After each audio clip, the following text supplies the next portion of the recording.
किसका, जय गुरुदेव नाम किसका, प्रभु का पावन नाम, प्रभु का पावन नाम, जय गुरुदेव। कहते हैं हम हनुमान जी के भगत हैं, हनुमान जी को हम मानते हैं और हमने 150 फुट ऊंचा हनुमान जी का मूर्ति लगा दिया। अब हनुमान जी ये बोलने लग जाए कि तुमने हमको धूप में खड़ा कर दिया, जितना धूप लगे सब हमारे ऊपर, जितनी गर्म हवा ठंड हवा चले सब हमारे ऊपर, जितनी बरसात हो सब हमारे ऊपर, तो तुमने ऐसा क्यों किया? अगर गधा दिखाने लग जाए गधा तो कोई बनाएगा उनको, खुले में खड़ा करेगा? तो नाम के लिए करने लग गए। जब काम के लिए करोगे, जब काम करोगे, असला काम करोगे, तब उसका फल मिलेगा। तो कहा गया ना कि ख्वाहिशों की इबादत से खुदा खुश होने वाला नहीं है, रूहानी इबादत करो, सच्ची पूजा सच्ची उपासना करो। तो सच्ची पूजा और सच्ची उपासना का रास्ता आज मैं आपको बताऊंगा। गुरु महाराज भी हमारे बताते थे। गुरु महाराज के पास हर तरह के लोग आते थे, हर जात मजहब के लोग आते थे, हर अन्य अधिकारी कर्मचारी, अन्य समझ लो राजनेता, हर तरह के लोग आते थे। गुरु महाराज के पास हर जात मजहब के लोग आए, लेकिन उन्होंने किसी से भेदभाव नहीं रखा। और हमारे पास भी हर तरह के लोग आते हैं, हम भी किसी से भेदभाव नहीं रखते हैं। भेदभाव तो ये किसने बनाया? इंसान ने बनाया। किस तरह से देख करके उनके जो काम का बंटवारा हुआ, उस काम के आधार पर भेदभाव उन्होंने बनाया। वो भी काम का भी बंटवारा आदमी ने ही किया, मालिक ने बंटवारा करके वहाँ से कुछ नहीं भेजा। जब कोई बच्चा पैदा होता है तो हिंदू मुसलमान सिख ईसाई पैदा होता है। अरे भाई, वो तो आदमी पैदा होता, आदमी का बच्चा, इंसान का बच्चा पैदा होता है। ये तो हिंदू मुसलमान यानी आप बना दिए, व्यवस्था बना दिए, आपने ब्राह्मण क्षत्रिय वैश्य बना दिया, यानी उसने तो एक जैसा खून बनाया, एक जैसी हड्डी बनाई, एक जैसी चमड़ी बनाई, एक जैसी चीजों को, जल पृथ्वी अग्नि वायु आकाश को बनाया, उसने तो एक जैसा बनाया। भेदभाव तो आपने पैदा कर दिया। कैसे? अन्य समझ लो कि ये अन्य समझ लो कर्नाटक के हैं, ये महाराष्ट्र के हैं, ये मध्य प्रदेश के हैं, बिहार के हैं। आप तो इस तरह भेदभाव कर लेते हो। ये ऐसा कपड़ा पहनते हैं, इनका रंग रूप ऐसा है, इनके नाम के आगे पीछे ये लगा हुआ है, आप उस तरह भेदभाव करते हो। लेकिन जो मालिक के बंदे होते हैं और जो मालिक का काम आने करते हैं और जिनको इस काम के लिए भेजा जाता है इंसान और इंसानियत लाने के लिए, वो अन्य समझ लो कोई अन्य भेदभाव नहीं रखते। वो शरीर को नहीं देखते हैं, जीवात्मा को देखते हैं। जीवात्मा सबके अंदर एक जैसी है, एक जैसी है, एक जैसा अन्य वो पैदा करता है। अन्य समझ लो नंगा जैसे कहते हैं ना, नंगे पैदा हुए और नंगे करके भेज दिए जाओगे, ना कुछ वहाँ से लाए हो ना कुछ यहाँ से लेकर के जाओगे। तो इस तरह से वो भेजता है। अब आप समझ लो कि संतों के यहाँ, महात्माओं के यहाँ कोई टिपरकेबाजी नहीं होती है। तो गुरु महाराज के पास बहुत से लोग गए, गुरु महाराज ने रास्ता बताया, और रास्ता ही नहीं बताया, रास्ते पर चलाया भी और मंजिल तक पहुंचाया भी। इतनी भी दया किया। आपके इस काम में बाधा आती है, परमार्थ में बाधा आती है, इस संगत के काम में आपके बाधा आती है, भजन में बाधा आती है। कहते हो कि भाई क्या करूं, फंस गया। कहते हो कि समय नहीं मिल रहा है, तरह तरह का आपने जंजाल पाल लिया, हविस खत्म नहीं हो रही। एक दुकान है 4 दुकान हो जाए, लाख है करोड़ हो जाए, करोड़ है अरब खरब हो जाए, ये जो हविस है ये आपको फंसाती चली जाती है। यह समझ लो कि आपके लिए बाधा डाल देती है, दुनिया की चीज़ें ये बाधा डाल देती हैं। ऐसे ही साधक जब साधना करता है और ये जीवात्माएं ऊपरी लोकों में जाती हैं तो ऊपर के लोक के जीव भी, ऊपर के लोक के धनी भी ये नहीं चाहते हैं कि आगे जाने को, तो बाधा डाल देते हैं। बाधा डाल देते हैं तो उसमें फंस जाते हैं लोग। अच्छे अच्छे लोग देखो फंस गए, अच्छे अच्छे साधक फंस गए। 60,000 वर्ष की तपस्या विश्वामित्र की खत्म हो गई। आप देखो श्रृंगी जैसे ऋषि फंस गए, आप देखो कि नैमी जैसे ऋषि फंस गए, आगे नहीं बढ़ पाए, नहीं निकल पाए। तो आगे यानी साधना में भी बहुत दिक्कत आती है, लेकिन जब समर्थ गुरु रहते हैं तो वो निकाल ले जाते हैं। उनके पास तरीका होता है। गुरु जब जीवों को पकड़ते हैं तो समझ लो कि उस जीव से जैसे शादी कर ली जाती है, ऐसा शादी कर लेते हैं। अब किसी पुरुष के यानी साथ अगर उसकी औरत कहीं जा रही हो तो पुरुष के पीछे जाने वाली औरत का रोक टोक नहीं होता है। दूसरी औरत अगर जाएगी है तो पूछताछ होगी, रोक टोक होगी, लेकिन यह मालूम हो जाए कि ये इसकी औरत है, इनकी औरत है, तो उसको जाने देते हैं, रोक टोक नहीं होती। ऐसे ही जब वो शादी सगाई कर लेते हैं सदगुरु जीवों से तो उधर कोई रोक टोक नहीं होती। पावर होता है उनको, शक्ति उनमें होती है। चाहे तो जीवों को ऐसे ही भेज देते हैं, पार कर सकते हैं, लेकिन वो काल के देश में ही रहते हैं, इसी देश में रहते हैं। हड्डी मांस खून जैसे आम लोगों का होता है ऐसे उनका भी होता है। टट्टी पेशाब इसी तरह से करते हैं, इसी तरह से अन्न खाते हैं, शरीर को चलाते हैं, इस काल के देश में रहते हैं तो पूरा उसके नियम का पालन करते हैं, पूरा। इसलिए अन्य ऐसे नहीं, युक्ति बता करके, युक्ति बता करके और समझ लो कि उसको पढ़ा करके।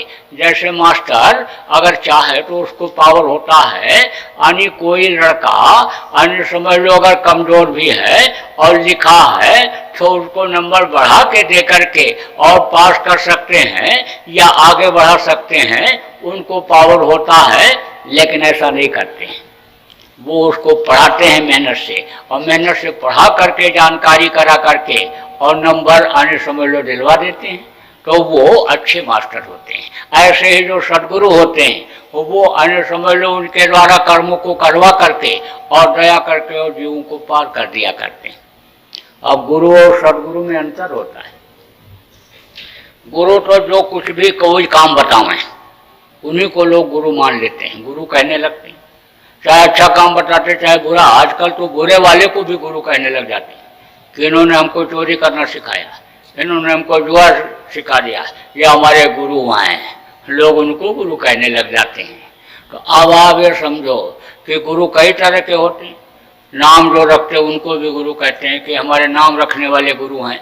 जो ABCD पढ़ाते हैं उनको भी गुरु कहते हैं। जो कान फूकते हैं उनको भी गुरु कहते हैं। जो कंठी बांध देते लटका देते हैं गले में उनको भी गुरु कहते हैं। अब आप समझो कि सदगुरु किसको कहते हैं कि जो लोक और परलोक दोनों बना दे। अब लोक बनाने का तो तरीका यही सब होता है। खान पान चाल चलन सही जब रखोगे, जब नियत दुरुस्त रखोगे, जब मेहनत और ईमानदारी की कमाई करोगे तब बरकत होगी आपको। मेहनत और ईमानदारी की कमाई छोड़ दोगे तो बरकत खत्म हो जाएगी। कितना भी कमाओगे पता नहीं चलेगा। तो लोक बनाने का तो ये सब तरीका है।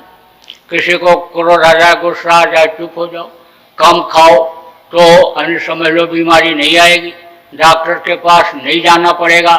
और नहीं तो डॉक्टर के पास जाओगे तो पैसा भी ले लेगा, पेट भी फाड़ देगा। गम खाओ, अन्य बर्दाश्त कर लो 2 बात। अगर बर्दाश्त कर लोगे तो लड़ाई झगड़े से बचे रहोगे, रुपया पैसा भी बचा रहेगा, मार खाने से भी बचे रहोगे, दौड़ धूप से बचे रहोगे, मुकदमे में जूतियाँ नहीं घिसेंगी, दौड़ दौड़ करके नहीं जाना पड़ेगा। तो लोक बनाने का तो ये तरीका है। और परलोक बनाने का तरीका यानी समझ लो कि वो आपको बताया जाएगा। यानी आप समझ लो परलोक कैसे बनेगा। कहा गया ना कि 7वां गुरु सत शब्द लखावा और जहाँ का जीव तहाँ पहुँचा हुआ। शब्द से ही यह सारा संसार बना है। अंड पिंड ब्रह्मांड देवी देवता सब शब्द से बने। जब शब्द खिंच जाता है तब दुनिया संसार में कुछ नहीं रहता। इस धरती की ताकत खत्म हो जाती है। पत्थर को ऐसे आप दबा दो तो सीमेंट से भी मुलायम हो जाता है, कोई तत्व इसमें नहीं रहता है, सारे पेड़ सूख जाते हैं। इस जमीन के नीचे के जितने भी कीड़े हैं सब खत्म हो जाते हैं। यानी समझ लो शब्द के खींचने में, शब्द के खींचने में ही यानी जल का शोषण हो जाता है, जल के जीव सब खत्म हो जाते हैं, हवा भी नहीं रह जाती है और आसमान भी नहीं रह जाता है, तो मनुष्य के रहने का कोई सवाल ही नहीं उठता, क्योंकि इन्हीं 5 तत्वों से इस शरीर की रचना हुई है, ये बना है। तो वही है शब्द, असली चीज वही है। इसीलिए कहा ढाई आखर प्रेम सो, आखर माने अक्षर। तो ढाई अक्षर क्या है? सा और शब्द, शब्द से ही सब कुछ बना है, शब्द से ही आप नीचे उतारे गए हो, और शब्द को ही जब पकड़ोगे तब ऊपरी लोकों में जाओगे। तो इस सूरत को शब्द के साथ जोड़ने का अन्य तरीका बताया जाता है। शब्द शब्द सीढ़ी रच डाला और चढ़ चढ़ पहुँचो अगम ठिकान। शब्द की सीढ़ी जब मिल जाती है तो ये जीवात्मा चढ़ करके अगम में पहुँच जाती है, अलग अगम में पहुँच जाती, फिर नीचे नहीं उतरती है। तो वो रास्ता आपको बताया जाएगा, इसी मनुष्य शरीर में है, और इन्हीं दोनों आँखों के पीछे से रास्ता गया हुआ है, तो वो आज आपको बताया जाएगा। पहले अष्टांग योग हठ योग लोग करते थे, कुंडलिनियों को जगाते थे पहले के युग में, लेकिन उस समय पर उम्र ज़्यादा होती थी। अब कलयुग में 100 वर्ष की उम्र बताई गई, उसमें भी पूरा हो पाना बड़ा मुश्किल हो रहा है। ऐसे समय पर आँखों के नीचे की जितनी भी साधना थी वो सब खत्म। अब आँखी मध्य पाखी चमके, और पाखी मध्य द्वारा, और ते द्वारे दूरबीन लगावे उतर भव जल पारा। फकीर ने भी इसी चीज को कहा कि ऐन के अधर, ऐन माने ये चेहरा, ऐन के अधर 2 चश्म के बीच, चश्म माने आँखें, आँखों के बीच में खशम को खोज, खशम माने पद परमात्मा की तलाश कर, जहाँ झलक तारा, जहाँ तारा झलकता है। ऋषि मुनियों ने कहा अंदर में प्रकाश है, हजरत मोहम्मद साहब ने कहा अंदर में रोशनी है, ईसा मसीह ने भी कहा if thine eye be single thy whole body shall be full of light. तो जहाँ झलक तारा उसी में खुद खुदा का तख्त है, उसी में, उसी के बीच में वो परमात्मा बैठा हुआ है। और शिष्ट से देख यानी तीसरी आँख से देखो, जहाँ पर वैकुंठ है, जहाँ पर उसका यानी लोक है, तो वो रास्ता आज आपको बताया जाएगा। अब आप ये समझ लो कि वो रास्ता यानी पहले के जैसा मैंने बताया कि जब माँ के पेट में थे तब खुला हुआ था, लेकिन अब वो बंद हो गया कर्मों की वजह से, यानी बुरे कर्मों का यानी पर्दा लग गया। तो अब यानी समझ लो वो पर्दा तो हटाने के लिए गुरु महाराज से प्रार्थना किया जाएगा कि वो कर्म आपके कटें, लेकिन अब बुरा कर्म मत करना, आपको रास्ता बताया जाएगा, बुरा कर्म आप मत करना। अभी तक जो आपसे बुराई हो गई, यानी जो आपके बुरे कर्म आपसे हो गए और वो जमा हो गए आपके, अब आप जमा मत करना। अनजान में अनजान में जो कुछ भी गलती हुई उसके लिए उस मालिक से यानी आप माफ़ी मांग लो कि मेरे से गलती जैसे भी हुई जान में या अनजान में, अब गलती नहीं करूँगा। अभी तक आपने जो मांस खाया, मछली खाया, अंडा खाया, शराब पिया, ताड़ी अफीम का सेवन किया, दूसरी औरत के साथ बुरा कर्म किया, अब मत करना। देखो मांस मनुष्य का भोजन नहीं है, मांस खाने से बुद्धि खराब होती, मांस खाने से खून खराब होता। यह भी आपको बता दूं कि जिन जानवरों को मारते हो, जो मारता है, काटता है, मांस को घर में लाता है और पकाता है, परोसता है, खिलाता खाता है, सबको बराबर पाप लगता है। अब पाप नहीं होना चाहिए, आपका बोझा बहुत बड़ा होता है, आपको बताया गया समुद्र में भी नहीं समाता है। अब आप ये समझ लो कितना बड़ा होगा पाप। तो पाप अब नहीं होना चाहिए, घर में नहीं आना चाहिए। मछली क्या है? तालाब की सफाई के लिए बनाई गई। कोई भी गंदी चीज आप तालाब में डाल दो तो मछली उसको खा जाती है, खखार के ठोक दो टट्टी करके धोने के लिए जाओ, टुकड़े गिरेंगे, मछली खाएगी। कोई गाय बैल भैंस सुअर बह करके, मुर्गा मुर्गी बह करके नदी तालाब में आ जाए तो मछली खाएगी। जब मर जाती है, पानी के ऊपर तैरती है, तो गिद्ध और कौवा खाते हैं। अब आप समझो, तो गिद्ध और कौवा का खाना जब आदमी खाने लगेगा तो उसकी बुद्धि कैसी रहेगी? मछली मत खाना। अंडा क्या है? ये माताएं मासिक धर्म होती हैं, खराब खून इकट्ठा हो जाता है तो बच्चा बन जाता है। मुर्गियों का खराब खून, उनके टट्टे पेशाब का खराब हिस्सा जब इकट्ठा हो जाता है तो वही अंडा बन जाता है। अब डॉक्टर साहब लोग तो बहुत से कहते हैं कि अंडा खाओ ताकत आ जाएगी, लेकिन ये जो अंडा खाने और खिलाने वाले डॉक्टर और ये वैज्ञानिक हैं, ये सब अज्ञानी हैं, इनको कोई ज्ञान नहीं। कहते तो हैं हवाई जहाज बना लिया, हेलीकॉप्टर बना लिया, हवा में उड़ने लग गए, लेकिन उस विज्ञान को भी तो आप देखो कि जब हनुमान जी संजीवनी बूटी लेने के लिए गए थे तो कोई हेलीकॉप्टर हवाई जहाज पर बैठकर गए थे? उड़ करके गए थे। इनके हवाई जहाज में अगर तेल खत्म हो जाए नीचे गिर जाता है, एक नट ढीला हो जाए मुंह के बल गिरता है। उनके कौन सी हवाई जहाज थी, कौन सा तेल उसमें पड़ता था कि जिससे वो वहां पर जाते थे और पूरा पहाड़ उठा करके ले आए थे? कोई हवाई जहाज हेलीकॉप्टर ऐसा बना कि जो पहाड़ उठा करके ले आवे? तो कितना भी डॉक्टर टर टर करता रहे, ना तो अंडा खाना और न बच्चों को खिलाना। और बच्चों को तो यही सिखा दो कि बेटा घर से बाहर निकलो तो कोई चीज़ खाओ ही नहीं, घर में तुम्हारे लिए हम बना देंगे। क्योंकि पेट के लिए आदमी आने समझ लो धर्म और ईमान को बेच दिया, मिलावटी चीज़ों को बाजार में उतार दिया। ये नहीं देखा कि ये फायदे का है कि नुकसान का है। अब वो इतना टेस्टफुल बना दिया, इतना स्वादिष्ट बना दिया कि बच्चे रोटी खाना नहीं पसंद करते, उन्हीं चीज़ों को खाते हैं। पैसा अगर न दे तो चुरा के ले जाते हैं, हानि और उसी को खरीद के खाते हैं। अब वो तो खाते हैं अच्छा समझ के, लेकिन वो चीज़ें उनकी किडनी को खा जाती, लीवर को खा जाती, छोटे छोटे बच्चों को बवासीर बकंदर हो जाता है, छोटे से छोटे बच्चों को हार्निया हाइड्रोसील हो जाती। तो भाई अनिल आप लोग भी देख करके समझ करके बाजार की चीज़ों को खाओ और बच्चों को तो मना ही कर दो, क्योंकि वो तो अज्ञानी हैं, उनके मुँह तो जो चीज़ लग जाती है वही मांगते हैं। इसलिए थोड़ा सा ध्यान रखो। अब आप ये समझो कि आप शराब मत पीना। शराब में तो है 1000 बुराई। जो शराब पीता, मांस खाता, व्यभिचार करता, खून कत्ल करता, बाल बच्चों को मारता, क्या क्या बुरा कर्म नहीं करता है।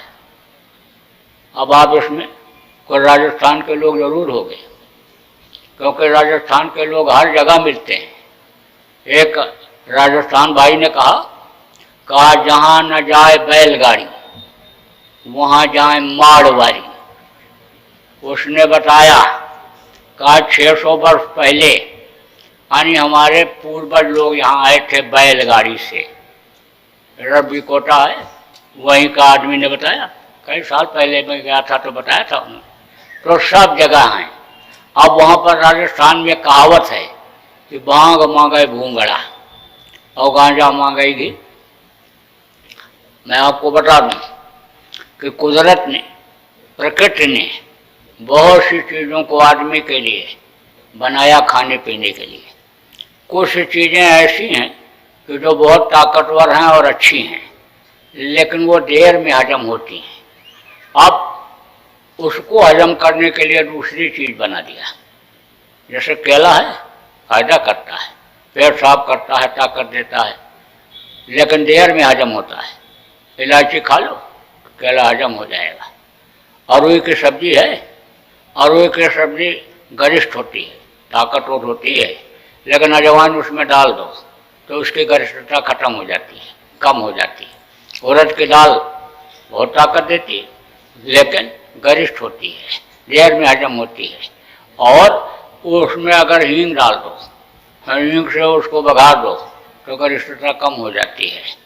पेट में पड़ी हुई चीज़ को मूली हजम करती है, लेकिन मूली खुद हजम नहीं होती है। मूली का पत्ता खा लो तो मूली हजम हो जाए। सुबह के समय मूली खाओ अमृत की तरह से। सुबह मूली मूल है, दोपहर मूली मूली, और शाम को मूली शूली, शाम को नुकसान करती। सुबह खीरा हीरा, दोपहर खीरा खीरा, और शाम को खीरा खीरा। बहुत सारी चीज़ें ऐसी हैं।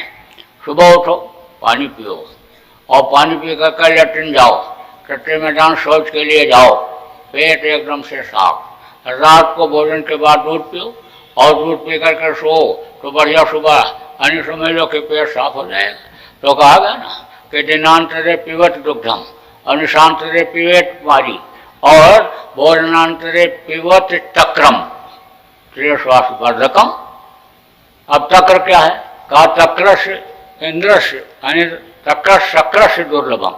शक्रस्य किसको कहा गया? इंद्र को।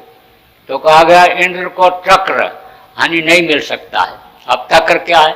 ये छाछ, मट्ठा जिसको कहते हो, दही को यानी जो है उसको मत दो ऐसे, और बिलो दो उसको, यानी समझ लो पानी डाल के पतला कर लो, लेकिन वो दोपहर में। अब तो आदमी इतना व्यस्त रहता है कि दोपहर का भोजन 3 बजे 4 बजे खाता है, और रात का भोजन 12-1 बजे 2:30 बजे खाते हैं बहुत से लोग। रात दिन काम चलने लगे।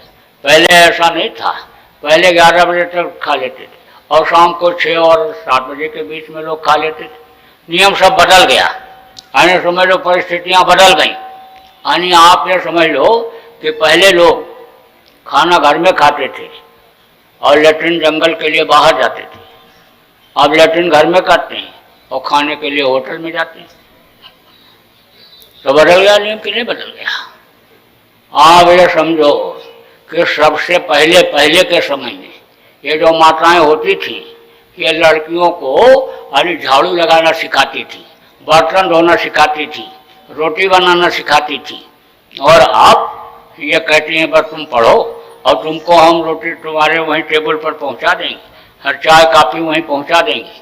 अब वो जो पढ़ लिख करके आनी बहू बनती हैं, और बहू तो बनना ही बनना है, शादी ब्याह तो होना ही होना है। तो अब वो जब बहू बनती हैं तो वो खाती रहती हैं और बनाती रहती हैं। पूछो ऐसा क्यों करती हो? है तो कहती टेस्ट करके बनाते हैं कि कहीं गड़बड़ ना हो जाए, खाना ही बनाना ही नहीं जानती। अब तो बदला, समय नहीं बदला। हाँ, आप देखो कि जैसे जैसे पैसा होता गया ऐसे ऐसे शरीर नंगा होता गया, कपड़ा छोटा होता गया। अब जो फटा पैंट पहनता है उसको कहते हैं बड़ा आदमी है ये। तो अब समय बदल गया, पहले और था, अब इस समय परिस्थितियाँ बदल गई। तो उधर के बुजुर्गों ने बताया, बुजुर्गों को बड़ा अनुभव होता है, बहुत। बुजुर्गों के पास बैठना चाहिए, उनसे सीखना चाहिए, बहुत अनुभव होता है। अब ये है कि बुढ़ापे में हाथ पैर ढीले पड़ जाते हैं, तो कुछ बोलना कहना करना नहीं चाहता है। तो या तो उनकी सेवा करो तब वो बताते हैं, और या तो उनको छेड़ दो किसी बात पर तो वो क्रोध में बताने लगते हैं। तो बैठा हुआ था तो छेड़ दिया, तो कहा हम किसी से नहीं डरते हैं। अरे कैसे नहीं डरते हो? 2 नली की बंदूक है और शूट कर देंगे, वो पड़ोसी हैं जो तुम्हारे, मार डालेंगे तुमको, गोली मार देंगे। अरे बोला उनके पास 2 नली की है और हमारे पास 10 नली की है। हमेशा रखता हूँ 10 नली की बंदूक, हम किसी से नहीं डरते हैं।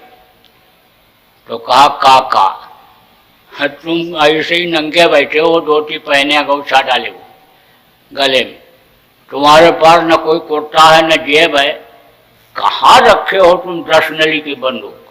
अरे है, 24 घंटा रखता हूँ, है मेरे पास, हम किसी से नहीं डरते हैं। जब पैर दबाने लगा तो काका का अच्छा बता दो 10 नली कहाँ रखे हो? तो कहा देखो 1 नली, 2 नली, 3 नली, 4 नली और 5 नली। 5 नली ये और 5 नली ये, और 10 नली जब ऐसे दिखाता हूँ इसे तो अच्छे अच्छे से झुका देते हैं मेरे सामने। तो कहा ना, लघुता से प्रभुता मिले और प्रभुता से प्रभु दूर, और चीटी चावल ले चली हाथी मस्तक दूर। देखो बड़ी बड़ी घास हैं, बरसात में बढ़ जाती है, गर्मी आते ही वो खत्म हो जाती है, लेकिन ये जो डूब घास होती है, जमीन से चिपक करके रहती है, वो कभी नहीं खत्म होती, कभी नहीं। तो कहा ना, नानक नन्हे होए रहो जैसे घास में डूब, और घास जल जाएंगी और डूब खूब की खूब। तो बहुत अनुभव बुजुर्गों को। तो बुजुर्गों ने उधर बताया, राजस्थान में कहा कि अगर कोई भांग खा के आ जाए, नशे में है, गाली गुप्ता दे रहा है, तो उसको मारने पीटने की जरूरत नहीं है, कुछ करने की जरूरत नहीं। उसको थोड़ा भुना हुआ चना खिला दो तो नशा उसका उतर जाएगा भांग का। और अगर कोई गांजा पी के आ गया तो उसको थोड़ा सा घी पिला दो तो उसका नशा उतर जाएगा। और अगर कोई शराब पी के आ गया तब तो कहा कुछ खोजना ही नहीं है, जूता उतारो पैर में से, हाथ 2-4 जड़ दो, बस शराब का नशा उतर जाएगा। तो कहा भांग मांगे भूंगड़ा, और गांजा मांगे घी, और दारू मांगे खूंसड़ा, जितनी चाहो पी। तो देखो भाई, आप लोगों में अगर कोई पीते हो तो मेरे से नाराज मत हो ना, मैं नहीं कहता हूँ, वो तो जो वो लोग कहते हैं वो मैंने आपको बता दिया। लेकिन एक चीज जरूर कहता हूँ कि जिनको उतारना अभी तक नहीं मालूम था, अब उनको भी मालूम हो गया। और अगर कहीं शाम को पी करके आए घर में और इन्होंने जड़ दिया तो कितना भी कहोगे तू मेरी घरवाली और मैं तेरा पति परमेश्वर और तूने मुझको खूसड़ा मारा, तो ये तो पैर छू लेंगी और कहेंगे आपको तो मारा नहीं, उसको मारा जो उतर गया। तब क्या करोगे? गाल तो लाल हो ही जाएगी, और अगर तेज पड़ गया तो चमड़ी भी उजड़ जाएगी। इसलिए आपसे प्रार्थना है, निवेदन है, विनती है, रिक्वेस्ट है कि अब आप शराब मत पीना। मुसलमान की किताब में लिखा है कि एक कटोरा भी शराब का अगर जिस्म पर पड़ जाए तो काट करके फेंक देना चाहिए। हिंदुओं के यहाँ लिखा है, गंगा जल कृत बारुण जाना, तदप न संत करें ते पाना। गंगा जल जैसे जल में चाहे शराब बनाया गया हो तो नहीं पीना चाहिए। अब आप ये समझो कि शराबी का साथ अगर नहीं छोड़ोगे तो नहीं छूटेगा, फिर पिला देगा, कैसे भी होगा पिला देगा, क्योंकि साथ का बड़ा असर होता है। साथ के असर से ही बहुत से लोग पीने लगते हैं। साथ अगर अच्छा हो तो अच्छा ही आ जाए, और बुरे का साथ पड़ जाए तो बुरा ही आ जाए। देखो कई कितना प्रेम करती थी राम से, लेकिन मंथरा उसकी दासी, और मंथरा 24 घंटा साथ रहती थी। हर समझा करके राम को 14 वर्ष के लिए जंगल भिजवा दिया। तो कहा संगत ही गुड़ होत है, संगत ही गुड़ जाए, बांस फांस और मिश्री एक है भाव बिकाए।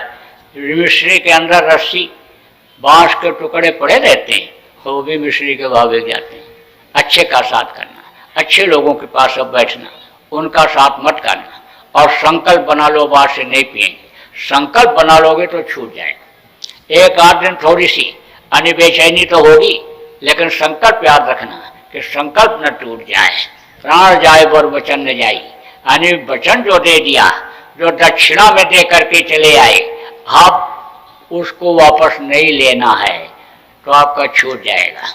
आपको अनमोल चीज दी जाएगी जो रुपया पैसा धन दौलत से खरीदी जाने वाली चीज नहीं है, जिसको पाने के बाद मीरा ने कहा, पायो रे मैंने नाम रतन धन पायो, वस्तु मोलक दी मेरे सदगुरु कृपा करे अपनायो, वो नाम आपको दिया जाएगा। अब इस अनमोल चीज देने के लिए आपको तो कुछ देना चाहिए, दक्षिणा में देना चाहिए। तो यही आपकी सबसे बड़ी दक्षिणा मानी जाएगी कि आप अपनी बुराइयों को यहीं छोड़ जाओ। मांस मत खाना, मछली मत खाना, अंडा मत खाना, शराब मत पीना, और दूसरी औरत के साथ बुरा कर्म भी मत करना। मेहनत ईमानदारी की कमाई करोगे तो उसमें बरकत हो जाएगी। मार के लाओगे कोई मार के ले जाएगा, काट के लाओगे काट के ले जाएगा, दिल दुखा के लाओगे उसी तरह से जाएगा। लक्ष्मी फिर वहाँ रुकती नहीं है, खुश नहीं होती। देखो जुआ में जीते हुए की लक्ष्मी कहीं घर में रुकती हैं? दूसरे दिन फिर हार जाता है, चुरा करके लाता है, लेकिन लक्ष्मी उसके पास नहीं रहती।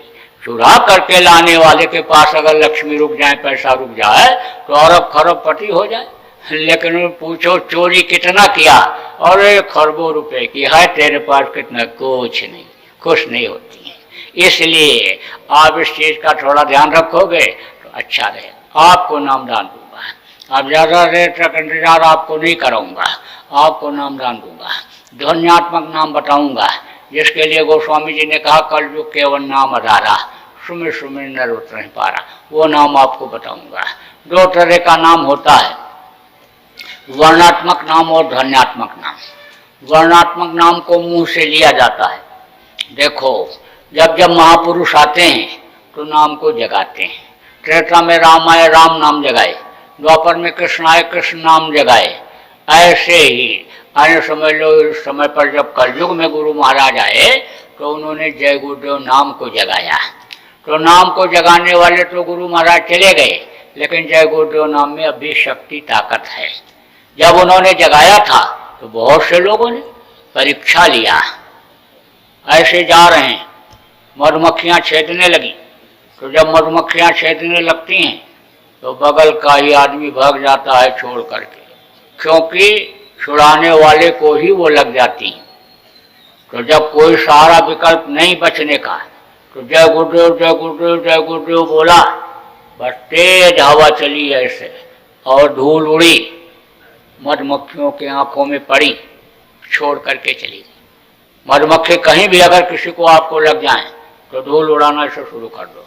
ना हटती हूँ, किसी जानवर को लग गई हूँ तो धुआं करना शुरू कर दो, तो धुएं से और धूल से ये हट जाती, बाकी नहीं हटती।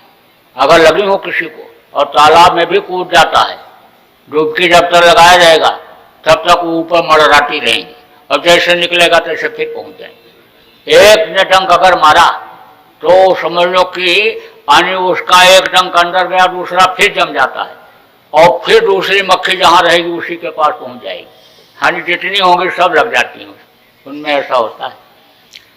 आदमी गया नहाने के लिए, डूबने लग गया, तिनके का भी सहारा नहीं है, जय गुरुदेव बोला, बस तेज हवा के साथ पानी की हिलोर आई और ले जाकर के किनारे लगा दिया। मरने वाले के कान में जय गुरुदेव बोला। मरने वाले आदमी ने कहा कि मार पड़ रही थी, दर्द हो रहा था, अब सब खत्म, यमराज के दूत हट गए, आराम से जा रहा हूँ। तो अब आप ये समझो यह है वर्णात्मक नाम। इससे बाहर का लाभ मिलता है, लेकिन जीवात्मा का कल्याण का दूसरा नाम होता है, वो आदिकाल से नाम चला आ रहा है। वो नाम मैं आपको बताऊंगा, 5 नाम। अब आप ये समझो कि जिनका नाम होता है उनका रूप होता है। रूप माने होता है ये चेहरा, और स्थान होता है और आवाज होती है। जैसे आपका नाम है और आपका रूप है चेहरा, और आप कहीं रहते हो आपका स्थान है। आप मुँह से बोलते हो तो आपके मुँह से आवाज़ जो निकलती है वो आपकी आवाज़ है। कन्नड़ में भी यह आपको इसको दोहरा देंगे और समझा देंगे। आप कन्नड़ में लिख लेना, लिख करके याद करके कागज को फाड़ करके किसी नदी तालाब में या सुनसान जगह पर फेंक देना, बताना मत किसी को, और टेप करके भी किसी को मत सुनाना। अगर आप टेप करके सुना दोगे या इन नामों को किसी को बता दोगे तो उसका तो कोई फायदा होने वाला नहीं, और ये नाराज हो जाएंगे, आपका नुकसान हो जाएगा। इसलिए बताना मत किसी को। दूसरी चीज आप और समझ लो कि जब आप आंख बंद करोगे और ध्यान लगाओगे, ऊपरी लोकों में जाओगे, स्वर्ग वैकुंठ में जाओगे, देवलोक सूर्यचंद्र लोकों में जाओगे, अंडपिंड ब्रह्मांड लोकों में जाओगे, तो जब वहाँ का नज़ारा देखोगे वहाँ का दृश्य देखोगे तो देख करके खुश हो जाओगे और खुश हो करके दूसरों को बताने लगोगे, और जैसे बताओगे वैसे वो बंद कर देगा, फिर वो चीज़ मिलने वाली नहीं। इसलिए कुछ भी सुनाई पड़े या कुछ भी दिखाई पड़े तो बताना नहीं है। क्यों?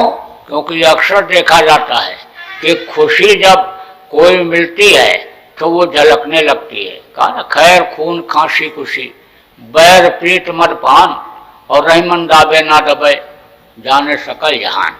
लेकिन उसको दबाने की ज़रूरत है। देखो रेडियो में गाना आता है, बाजा बजता है, टेलीविज़न में, तो बाजा सुन करके बहुत से लोग ऐसे सिर हिलाने लगते हैं, हाथ पटकने लगते हैं।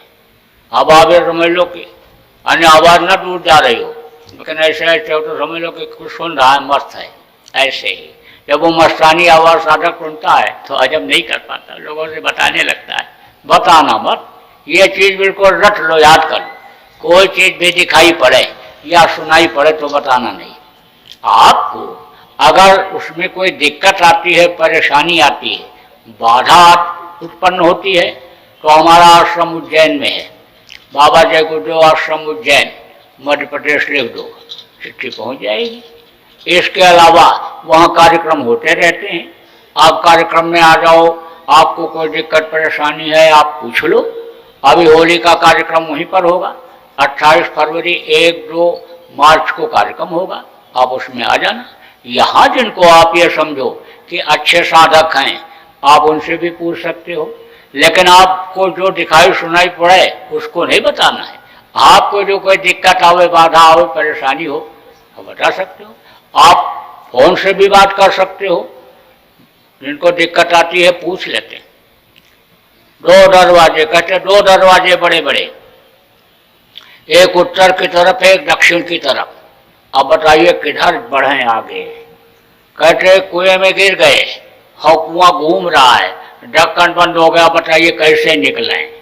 कह रहे 3 दिन से सीढ़ी में चढ़ रहा हूँ, सीढ़ी नहीं खत्म हो रही, पानी पानी कुछ दिखाई नहीं पड़ रहा, पार नहीं जाएंगे तो आगे कुछ दिख नहीं पाएगा, तो कैसे आगे? ऐसे कहते हैं, बताते हैं ना देखने वाले।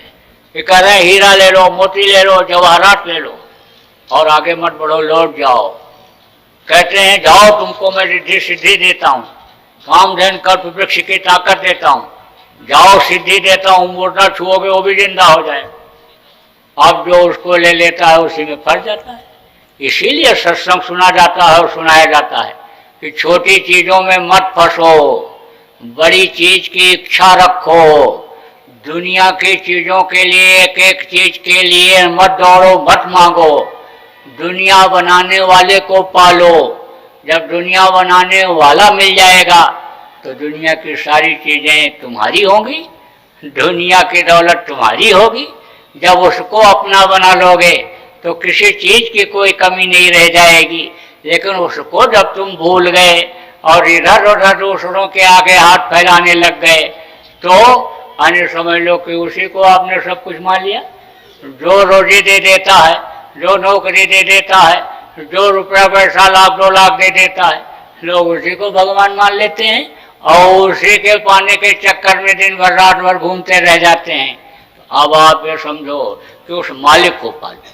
तो अब आप को लोग बताएंगे, समझाएंगे, और यहाँ जो पुराने लोग हैं आपकी ये ड्यूटी बनती है कि नए लोगों को नाम रूप स्थान आवास सब आप इनको याद कराना। सुमिरन ध्यान भजन जो मैं अभी बताऊंगा उसको इनको कराना, इनके साथ बैठ करके करना, इनको अपने घर पर बुला लेना, इनके घर चले जाना। और नहीं तो बहुत अच्छा ये होगा कि शाम को एक जगह पर जितने भी नए पुराने नामदानी हो इकट्ठा हो करके सामूहिक रूप से करना। उसमें कोई भूल जाएगा, भटक जाएगा तो एक दूसरे से पूछ लेगा। किसी की साधना नहीं बनती है तो पूछेगा भाई कैसे बने, कैसे दिखाई सुनाई पड़े, तो जिसकी बनती है वो तरीका बताएगा। कहते हैं ना कि रोगी वैद्य हो जाता है, जो रोगी होता है वो दवा उसको याद हो जाता है, वो दूसरों को भी बताने लगता है। ऐसे पहले उसकी भी नहीं बनती रही होगी साधना। शुरू में उसका भी मन भटका रहा होगा, लेकिन धीरे धीरे उसने रोकने की कोशिश किया। तो रोकने की जब कोशिश किया तो रुकने लग गया। ऐसे ही आपका भी रुकने लग जाएगा, तो वो सब तरीका बताएगा। तो देखो, अब आपको मैं नामदान दूंगा, यानी समझो कि आपके समझ में आ गया कि जिनका नाम होता है उनका रूप होता है, उनका स्थान होता है, उनकी आवाज़ होती है। ऐसे ये 5 धनी हैं इस समय पर। अपने धाम, अपने घर, अपने मालिक के पास 60 लोग, तो ये फिर बाधा नहीं डालते हैं जब इनको खुश कर लिया जाता है। तो मैं अभी आपको बताऊंगा। अब आप ये समझो 3 चीज़ और समझो, सुमिरन, ध्यान और भजन। सुमिरन किसको कहते हैं? माला जपने को।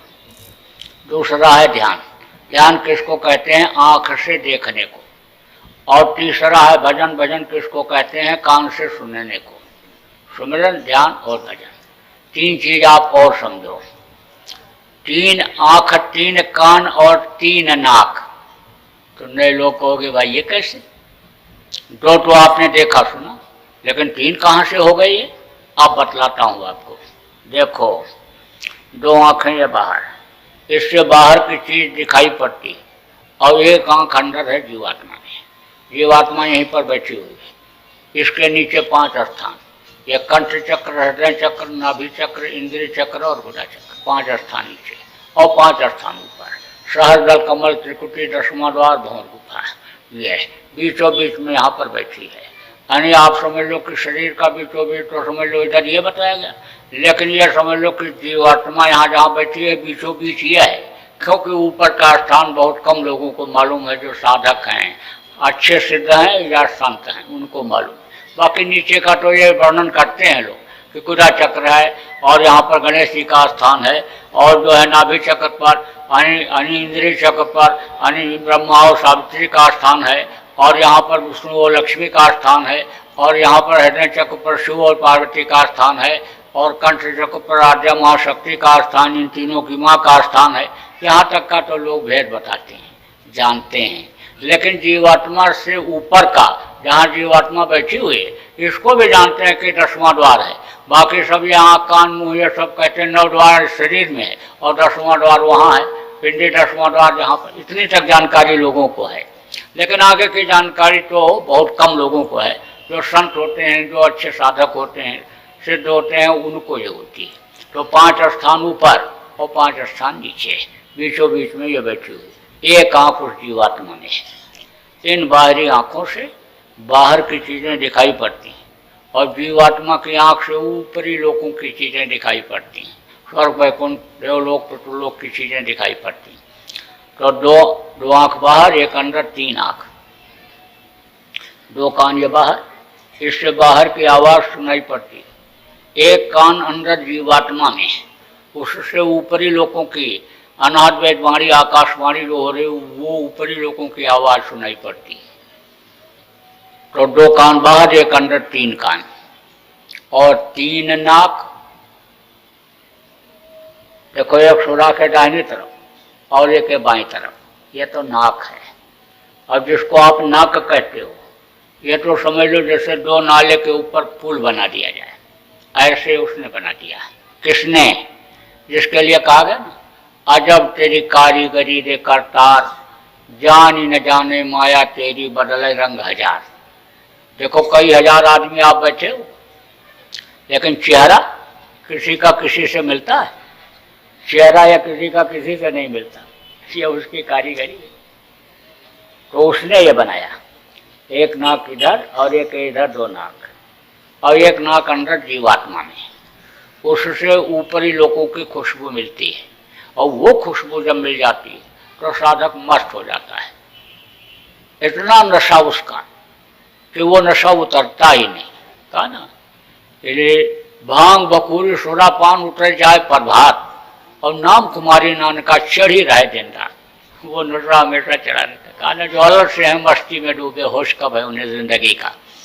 तो अब आप ये समझो, 3 आँख, 3 आँख, 3 कान, 3 नाक, और सुमिरन, ध्यान, भजन, 3 चीजें हम दान देते थे, नाम देते थे। और आज तो आप बहुत से लोग पहली ही बार आए और आपको दे दिया जा रहा है। इसलिए दे दिया जा रहा है कि इस समय जिंदगी का किसी का कोई ठिकाना नहीं है। आदमी घर से निकले, कोई गारंटी नहीं है कि 2 घंटे के बाद ठीक ठाक अपने बच्चों के बीच में घर वापस आ जाएगा। अकाल मृत्यु जगना ही व्यापे प्रजा बहुत मरे।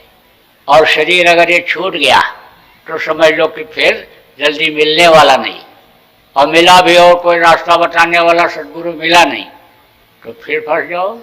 इसलिए आपको दे दिया जा रहा है, जितना समझ पा रहे हो समझ लो, बाकी ये लोग समझा देंगे। इच्छा रखोगे तो ये समझा देंगे, सब करा देंगे। आना जाना अगर आप बनाए रखोगे, आते जाते रहोगे तो आने जाने में ही यानी खेल खेल में ही काम बन जाता है, उसमें भी आपका काम बन जाए। इसलिए आपको दे दिया जा रहा है। गुरु महाराज का आदेश कि इनको दे दो। ये अगर वजन करने लग जाएंगे, इनका शरीर भी छूट जाएगा तो इनको मनुष्य शरीर मिल जाएगा। तो गुरु का आदेश सर्वोपरि होता है, चाहे रैन में हो, चाहे बैन में हो, चाहे सन नामदान देना शुरू कर दिया। वैसे नामदान देना बड़ा कठिन काम होता है, इसमें कर्मों का बड़ा लेना देना होता है, लेकिन जब गुरु की दया हो जाती है तब फिक्र चिंता खत्म हो जाती है, वो संभाल करते हैं। तो अब आप ये समझो कि आपको नामदान दे दिया जा रहा है। अब आप ये भी बात समझ लो कि इस समय पर इसके बदले कुछ नहीं। पहले तो इतना दक्षिणा लोगों ने लिया कि समझ लो अपना जमीन जायदाद महल तक बेच करके लोगों को दे देना पड़ा, और सेवा इतना करवाया कि बल्ला ने अपना महल तक बेच करके दक्षिणा में दे दिया। और इतना सेवा किया कि एक एक दिन में अन्य समझ लो कि 2-2 गट्ठर लकड़ी लाते थे भंडारे के लिए।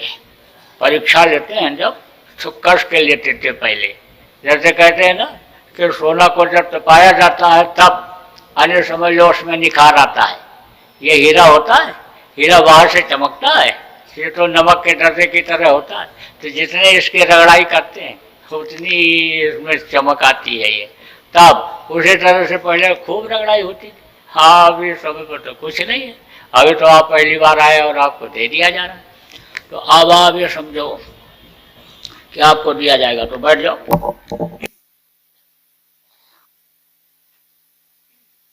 समझे रहेंगे, आप उनको देखोगे वो आपको देखेंगे। आप ये समझ लो कि जब वो मिल जाएंगे, मालिक मिल जाएगा, तब आपकी सब चिंता फिक्र खत्म हो जाएगी। तो कहा ये के साधे सब सदे, सब साधे सब जाए, एक उसी को साध लो। तो अब आपको 5 मिनट के लिए आप लोग थोड़ा सा लोगों को शाकाहारी सदाचारी बनाने का प्रचार भी करो। अपने अपने स्तर से जो जितना कर सकते हो लोगों को समझाओ, बताओ, शाकाहारी लोगों को बनाओ। शाकाहारी अगर लोग नहीं बनेंगे, नशा मुक्त अगर लोग नहीं बनेंगे तो प्रकृति के नियम के खिलाफ काम करेंगे। यानी समझ लो कि कुदरत के बरखिलाफ काम करेंगे तो कुदरत सजा दे देगी। ऐसे ही इस वक्त पर कुदरत बहुत नाराज है, सजा देने के लिए ही तैयार है। आप ये समझ लो कि एक एक साथ 2-2 देवता यानी सजा देने के लिए तैयार हैं। आप समझ लो कि जैसे आग भी लग गई और हवा भी तेज चल गई तो कौन बुझा पाएगा। तो अभी तो आपने आगजनी क्या देखा, बहुत आग लगेगी, जगह जगह आग लगेगी, जगह जगह गांव के गांव जलेंगे, फैक्ट्रियां जलेंगी, रोड पर ऐसे चलते चलते गाड़ियों में आग लग जाएगी, गाड़ी जल जाएगी। अग्नि देवता जगह जगह प्रकट हो जाएंगे नाराज होकर के। आप ये समझ लो कि मेघ देवता यानी बादल इतना पानी बरसा देंगे, तेज वृष्टि कर देंगे कि तबाही आ जाएगी। अब बरसात भी होगी और हवा भी तेज चलने लगेगी, तूफान बन जाएगा, तो कौन बचेगा, कौन रहेगा। देखो इस धरती पर पाप बहुत हो रहा है, धरती ये हिलेगी। अभी तो कुछ नहीं देखा, आप देखो आसाम में वहाँ धरती हिली है, भूकंप आया है, अभी आया, अभी समझ लो कल आया है। समझ लो कि अभी ज़्यादा समय नहीं हुआ। ऐसे जगह जगह विदेशों में भी आएगा, यहाँ भी आएगा, ये धरती हिलेगी। अब जब धरती हिलेगी यानी समझ लो भूकंप आएगा तो लोगों का क्या होगा, मकानों का क्या होगा, लोगों का क्या होगा, कुछ नहीं कहा जा सकता है। बीमारियां लोगों के कर्मों के अनुसार आएंगी। देखो जो खाने पीने या मौसम के बदलने से, खाने पीने की परहेजी से या मौसम के बदलने से रोग हो जाता है वो तो दवा से ठीक हो जाता है, लेकिन कर्मों की वजह से जो रोग होता है, जो बीमारियां आती हैं, वो जल्दी नहीं ठीक होती। यही कारण है कि डॉक्टर भी हार मान लेता है, कहता आप कौन सा इंजेक्शन लगाऊं, और दर्द नहीं जा रहा है, अब कौन सी दवाई दूं। बिल्कुल वो भी हाथ उठा देते हैं, कहते हैं अब इनको ले जाओ और इनकी सेवा करो। निराश हो जाते हैं वो भी। तो बीमारियां अभी तो आपने कुछ नहीं देखा, ऐसी ऐसी बीमारियां आ रही कि 1 रुपए की दवा 1000 रुपए में खोजने पर नहीं मिलेगी। अब ये है कि आप लोग अगर चाहो अच्छे लोग है तो उसमें कोई राहत मिल सकती है। कुदरत के बरखिलाफ काम लोग करना बंद कर दें तो उसमें राहत मिल सकती है, और नहीं तो बज रहा काल का डंका, कोई बचने न पाएगा। बचेगा 60 जन कोई जो सर से लौ लगाएगा, वही बचेंगे जो भजनानंदी होंगे, वही बचेंगे जो नाम आधारी होंगे। नाम का आधार जिन्होंने बना लिया वही बचेंगे जो मन तू भजो गुरु का नाम, जो गुरु ने नाम दिया उस नाम को जो भजेंगे, याद करेंगे, सुमिरन करेंगे, उन्हीं की रक्षा होगी। अकाल मृत्यु में जो लोग मरते हैं, उम्र पूरा किए हुए जो मरते हैं, आंधी तूफान बीमारी महामारी आने पर अचानक जो मरते हैं, अन्य प्रेत योनि में जाते हैं। पेट ही नहीं भरता है, मुंह समझ लो बहुत पतला होता है प्रेतों का, पेट बहुत बड़ा होता है, हमेशा भूखे रहते हैं, परेशान रहते हैं, दूसरों को परेशान किए रहते हैं। एक प्रेत अगर एक घर में घुस जाए तो पूरे घर भर को परेशान कर देता है, और जब ज़्यादा मरेंगे सब प्रेत हो जाएंगे तो एक एक आदमी पर 10-10 जब लगेंगे तो सोचो कैसे जी पाएगा, कैसे खा पाएगा, कैसे सो पाएगा, चैन की नींद कहाँ से आएगी। इसलिए थोड़ा बचाने की ज़रूरत है, समझाने की ज़रूरत है, फिर अच्छा समय आएगा। देखो परिवर्तन होता रहता है, बदलाव होता रहता है, यह परिवर्तनशील संसार है। लेकिन ये देखा गया कि जब युग बदलता है तो मरते बहुत हैं। त्रेता जब खत्म हुआ तब बहुत मरे, द्वापर खत्म हुआ तब बहुत मरे, और कलयुग के भी जाने का समय, सतयुग के आने का समय भी हो रहा है। लिंग पुराण के 40वें अध्याय में लिखा है, जगन्नाथ दास की उड़िया किताब में लिखा है, अन्य सूर सागर में लिखा है, और वो सारे लक्षण अन्य धीरे धीरे अब सब दिखाई पड़ने लग गए। तो कलयुग में कलयुग जाएगा और कलयुग में सतयुग आएगा। हमारे गुरु महाराज बराबर इस चीज का प्रचार करते रहे, कहते रहे कि कलयुग में कलयुग जाएगा और कलयुग में सतयुग आएगा। अब ये सतयुग आ नहीं रहा है, यानी कलयुग पूरा नहीं जा रहा है, लेकिन बीच में ही वो आएगा। अब आप ये समझो कि सतयुग पड़ेगा जबरदस्त और कलयुग पड़ेगा कमजोर। तो ये जब भगेगा तो बहुत लोगों को लेता जाएगा। जो कलयुगी प्रेमी हैं, कलयुग से प्रेम करते हैं, कलयुग में उसके हिसाब से जो रहते हैं, तो बड़ा नुकसान होगा। फिर सतयुग जब आएगा अच्छा समय आ जाएगा। देखो यानी देश में गौ हत्या बंद हो जाएगी, और गौ हत्या ही नहीं, किसी भी पशु पक्षी की हत्या नहीं होगी।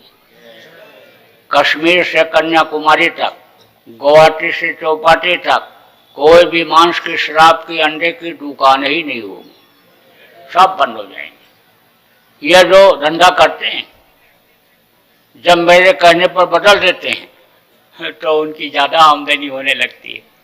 मांसाहारी होटल लोगों ने बंद कर दिया, शाकाहारी जब से चालू किया बड़े कारण बहुत अच्छी आमदनी हो रही।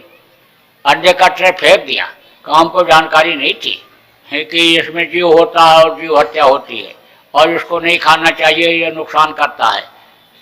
अब हम ये धंधा नहीं करेंगे, दूसरा करने लगे, वो अब ज़्यादा आमदनी होने लग गई। हर तो तरीका होता है बिजनेस व्यापार।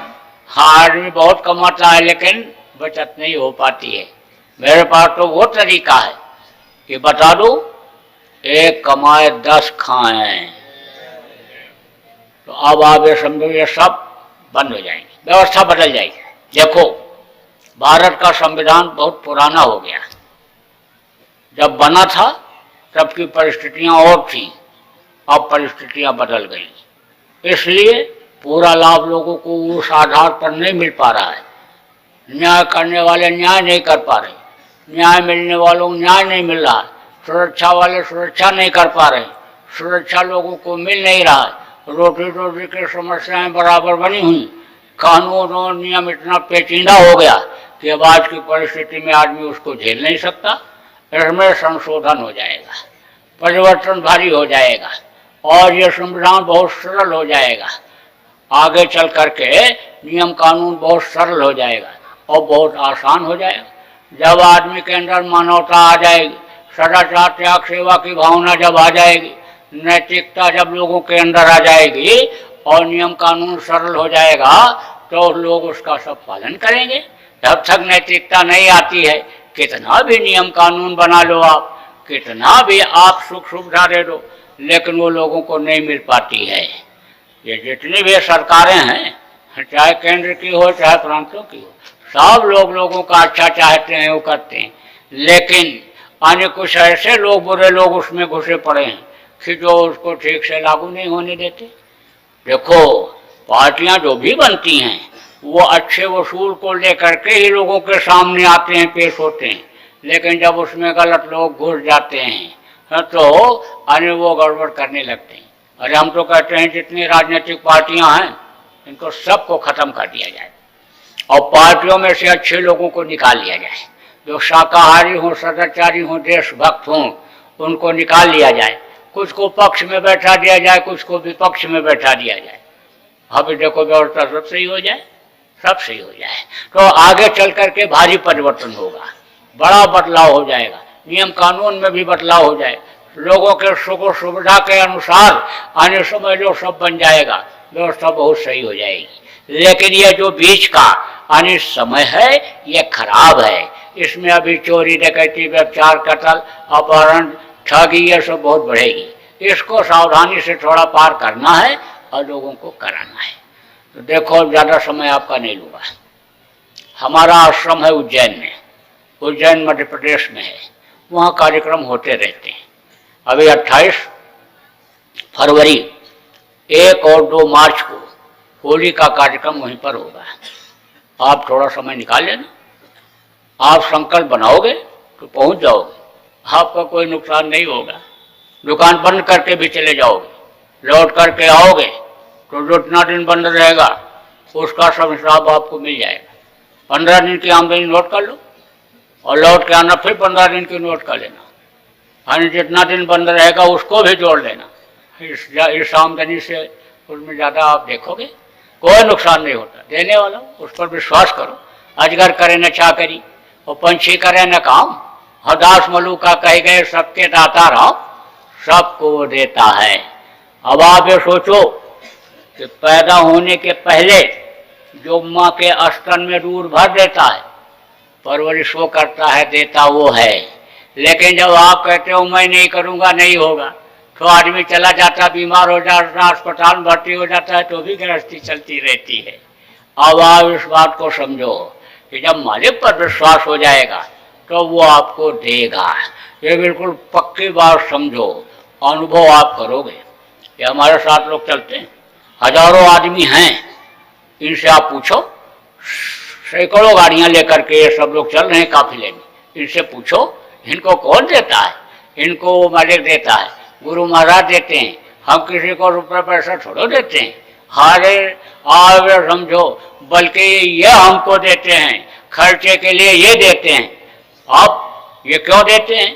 क्योंकि गुरु महाराज इनको ये जब देते थे तो गुरु महाराज कई गुना करके इनको वापस कर देते थे। अब ये हमको देते हैं तो कई गुना करके गुरु महाराज उसी तरह फिर इनको देने लगे, तो इनको विश्वास हो गया और ये चल पड़ते हैं सब कुछ छोड़ करके। अब आप देखो, बहुत से लोगों का इनमें से रोग भी ठीक हो जाता है, बहुत से लोगों का टेंशन खत्म हो जाता है, बहुत से लोगों के बिगड़े काम भी बनते हैं कि उलझा रहता है उसी में, नहीं सुलझ रहा है, छोड़ के चल देता है। अब जब चला आता है इधर तो उधर कोई सुलझाने वाला मिल जाता है, तो कहते हैं कि दया हो गई। दया इसी को कहते हैं ना कि दुख ना आवे तो सुख का आदमी अनुभव न करे तो दुख पड़ा, और तब उसके बाद में जब हो गया तब कहते हैं कि अभी मालिक ने किया। और नहीं तो करता रहता आदमी तो कहता मैंने किया, मेरे करने से होता है। और जब छोड़ देता है उस चीज को और वो हो जाता है तब तो उस पर विश्वास होता है मालिक पर। तो आप लोग थोड़ा समय निकालना, आना वहाँ पर कार्यक्रम होते रहते हैं। भंडारे का भी कार्यक्रम वहीं होता है।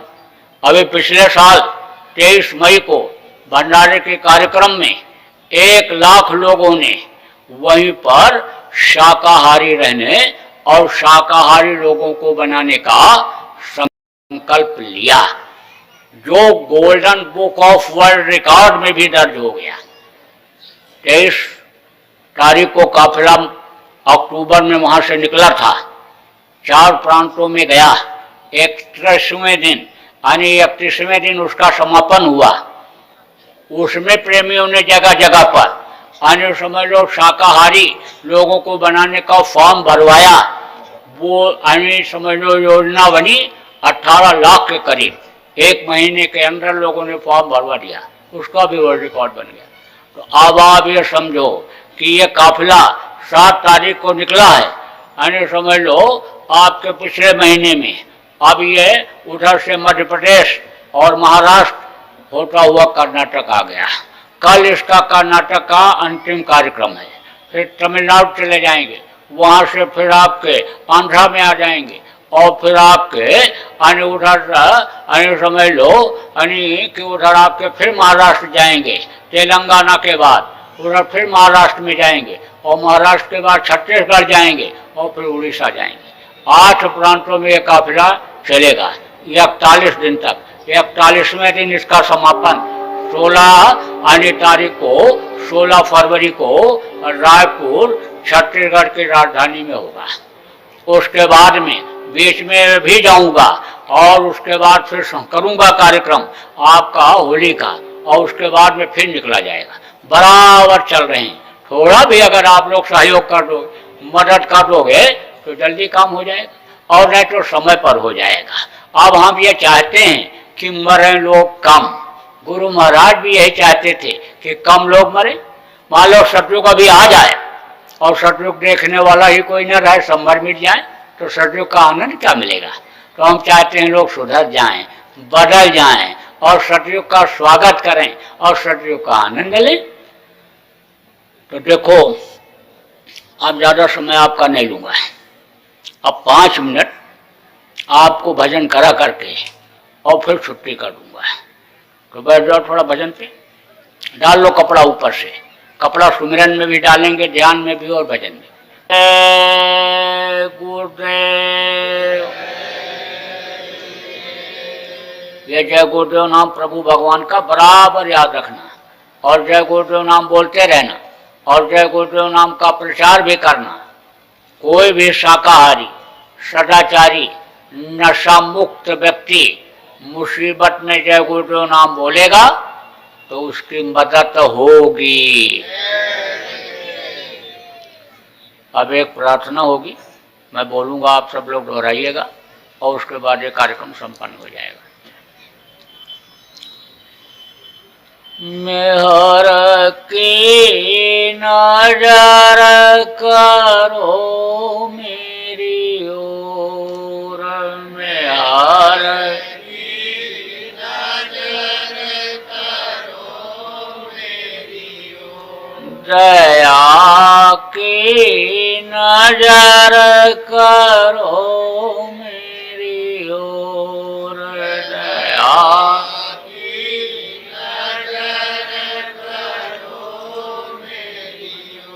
निष्दिन तुम्हें निहारूं सतगुरु, निष्दिन तुम्हें निहारूं सतगुरु, जैसे चंद्र चकोर,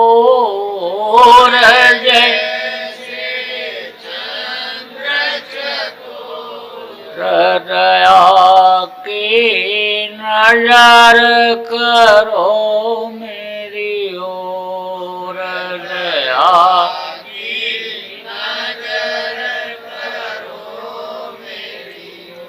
जानू न कौन भूलहु तन से, जानू न कौन भूलहु तन से, लियो हमसे मुख मोड़ ले,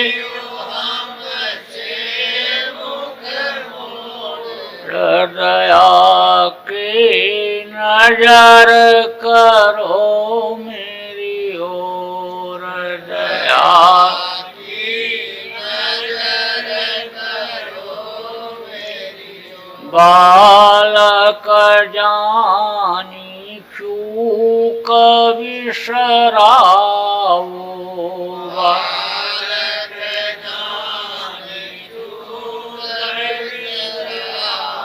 आया शरण अब मैं तो रया,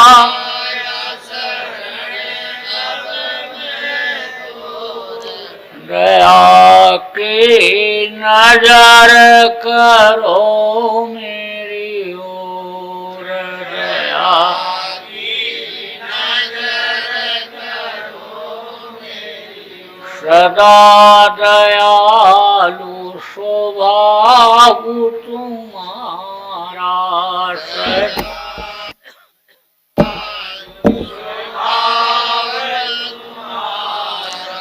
मेरी बेरिया कसब कठोर, मेरे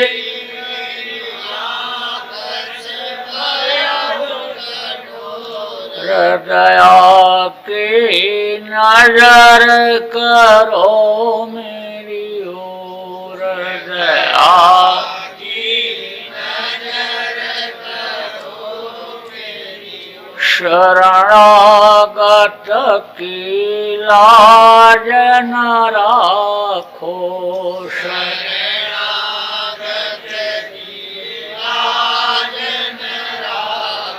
मोसोपतित अब जाए कहीं और, मोसोपतित अब जाए कहीं और, दया की नजर करो मेरी ओर, दया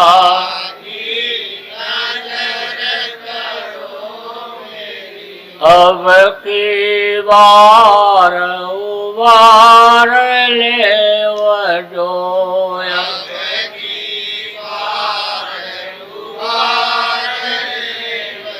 फिर नजर पग यही मगोर, फिर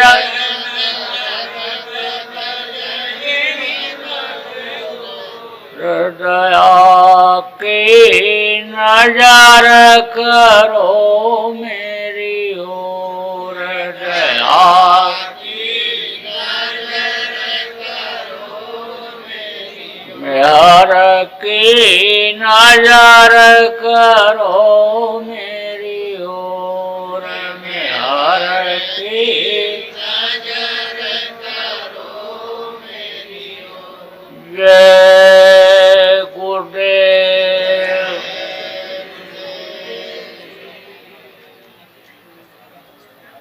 आपने हमको बड़ा समय दिया, हम आपके आभारी, व्यवस्थापक के, प्रचारकों के, जिन्होंने अच्छे काम के लिए जगह दिया, उनके, जिन अधिकारी कर्मचारी प्रबुद्ध नागरिकों ने इस कार्यक्रम को संपन्न बनाने में मदद किया, हम सबके आभारी।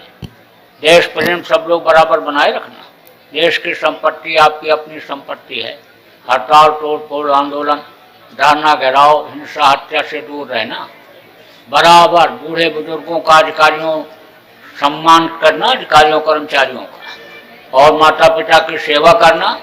सब लोग शाकाहारी रहना और ध्यान भजन करते रहना, लोगों को कराते रहना। बोलो जय गुरुदेव।